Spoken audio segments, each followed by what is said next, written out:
Donc, dans un premier temps, nous allons voir ce que l'on appelle la règle d'endossement, qui est la règle par défaut. Donc, si je lance une commande sous l'utilisateur ordinaire,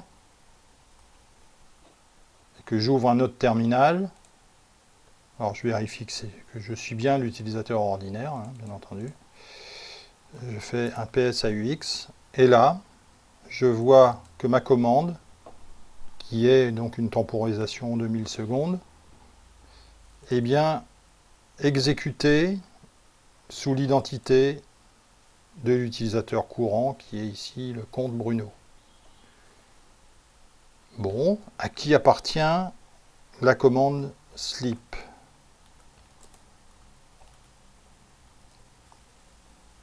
Donc ici, j'ai une commande sleep, je fais un ls, alors je fais un alias, mais bon, je fais un ls-l, et là je vois que cette commande appartient à root, donc le propriétaire c'est root, groupe root.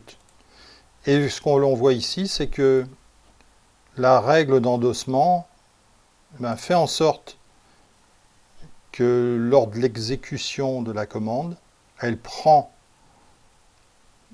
processus prend pour identité l'identité du compte qui a lancé la commande. C'est ce qu'on appelle la règle par défaut, qu'on appelle la règle d'endossement. Endossement d'une identité. À quoi ça sert? Ça sert à éviter tout simplement qu'une commande s'exécute avec des droits autres, plus larges et plus dangereux que les droits de celui qui l'a invoqué. Donc voilà, c'est la règle par défaut, elle s'applique tout le temps. Voilà. Ici, donc, je vais stopper cette commande, parce qu'on ne va pas attendre 1000 secondes. Ce que je vais faire, je vais passer route, momentanément, et je vais regarder par un ls-l le fichier shadow. Le fichier shadow, c'est celui qui contient les mots de passe cachés des utilisateurs. Il est accessible en lecture-écriture pour root et en lecture pour ceux qui sont dans le groupe shadow. Donc, si je fais un cat sur etc group, je vais pouvoir vérifier. Alors, je fais un grep directement shadow. Je vais vérifier qu'il n'y a personne ici, vous voyez. Ici, il n'y a pas de nom de compte. Il n'y a personne dans le groupe shadow. Donc, récapitulons. Comme il n'y a personne dans le groupe, soit on s'appelle shadow sur le système, et là, on a le droit en lecture, et seul root a le droit en écriture. Les autres n'ont pas le droit du tout de lire le contenu de ce fichier. Donc si je fais un cat, alors si je ne fais pas de cat, justement, je sors, et là je fais un cat sur ce fichier-là, donc je suis l'utilisateur ordinaire, en toute rigueur, je n'y ai pas accès. Ce qui est complètement logique, c'est les droits de base. Ici, on va regarder un programme. Je vais faire un cat dessus. Donc voilà du code C qui permet de changer d'identité. Ici, on va faire ce qu'on appelle un setUID avec comme paramètre 0, qui est l'identité de route. Et donc, si cette commande n'échoue pas, on se retrouve ici, à cette ligne-là, qui consiste simplement à faire un cat sur le fichier etc shadow. Donc l'appel système, qui s'appelle système, permet d'exécuter une commande directement et d'afficher le résultat de cette commande. Ici, j'ai mis une petite temporisation de 60 secondes, donc 1 minute. Le temps pour nous de voir un peu de voir sous quelle identité va s'exécuter ce code. Donc, on va le compiler, gcc-c, Alors, on va faire un gcc-o, on va faire directement. Pourquoi? Parce que ce code s'exécute sans problème. Donc je suis sûr de mon coup. Ici, donc "-o" pour obtenir le nom de l'exécutable et suivi du fichier C. Donc si je fais ça, normalement, je n'ai pas de message d'erreur, donc tout s'est bien passé. Je vais maintenant passer route. Et je vais faire un ls-l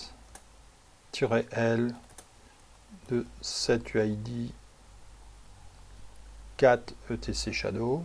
Et là, qu'est-ce que je vois? Je vois que identité Bruno, groupe Bruno, et des droits, read, write, execute, read, write. Donc ça, c'est du 755 comme droit. Bon. Droit d'exécution du programme. Je vais donc l'exécuter. Mais je vais l'exécuter, je ressors du mode route, je vais l'exécuter en tant qu'utilisateur normal. Et là, il me met opération non permise. Ça signifie que je ne peux pas lire le fichier, le contenu du fichier Shadow. Alors pourquoi je suis sorti du mode route? Parce que route, il a les droits, lui. Donc on n'aurait pas vu ce message. Bien entendu, route, lui, il a les droits, comme on a vu, en lecture. Donc si on avait fait un 4 dessus, ça marchait. Donc, je redeviens route. Et maintenant, je vais activer le setuid route. Je vais d'abord faire un shown pour faire en sorte qu'il appartienne à route, au moins, notre programme. Voilà. Donc si je fais un ls-l, je vais voir que propriétaire est route. OK. Et maintenant, je vais activer chmod, le droit setuid, donc droit 4, setuid route. Donc, pourquoi on dit setuid route? Parce que route est le propriétaire. Ok, si c'était Toto, on aurait dit setuid Toto. Même si ça n'a pas forcément de sens. Et donc ici, j'ai modifié les droits, je fais un ls-l. Et là, qu'est-ce que je vois? Le bit S, ici. Donc, j'ai bien activé le setuid route pour cet exécutable. Je sors du mode route, c'est le but du jeu. Je vais l'exécuter maintenant en tant qu'utilisateur Bruno. Alors, qu'est-ce qui va se passer? Il va faire le cat sur le fichier Shadow, on voit tous les mots de passe qui apparaissent, encryptés bien entendu. Et maintenant, si je fais un CTRL-L, si je fais un PS AUX, je vois que mon programme s'exécute sous l'identité de route. Alors qu'est-ce qui s'est passé? Eh bien, tout simplement, grâce au code C, qui permet de changer d'identité avec le setuid 0 qu'on a vu dans le code, grâce au droit qu'on a positionné, eh bien, on s'exécute avec les droits de route. Pour information, si je fais where is passwd, je regarde l'exécutable password, le programme password. Il y a bien le setuid route d'activer, ce qui permet à ce programme passwd, cette commande de base, de s'exécuter avec les droits route et d'écrire le fichier, d'écrire dans le fichier Shadow, qui est le fichier des mots de passe. Parce que lorsque l'utilisateur ordinaire utilise la commande password, c'est pour changer son mot de passe. Donc il faut bien qu'on puisse écrire dans le fichier de mot de passe. Donc nous avons vu du code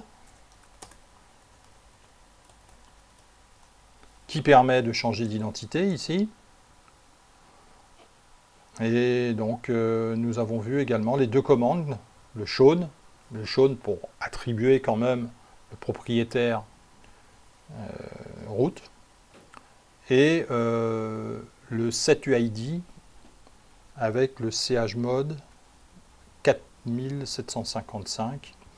Alors, juste une dernière chose, je repasse route. Donc les droits n'ont pas changé, regardez, heureusement. Je peux enlever chmod, on peut le faire u-s, user-s, utilisateur-s. Et là, qu'est-ce que je vois? Il a perdu ici son droit, le setuid. Il a été perdu ici, setuid route. Je peux le réattribuer en faisant chmod u plus s. Et là, je l'ai bien réactivé. Notez que le terminal montre clairement que c'est un fichier avec le setuid route, pour éviter évidemment que nous fassions des erreurs.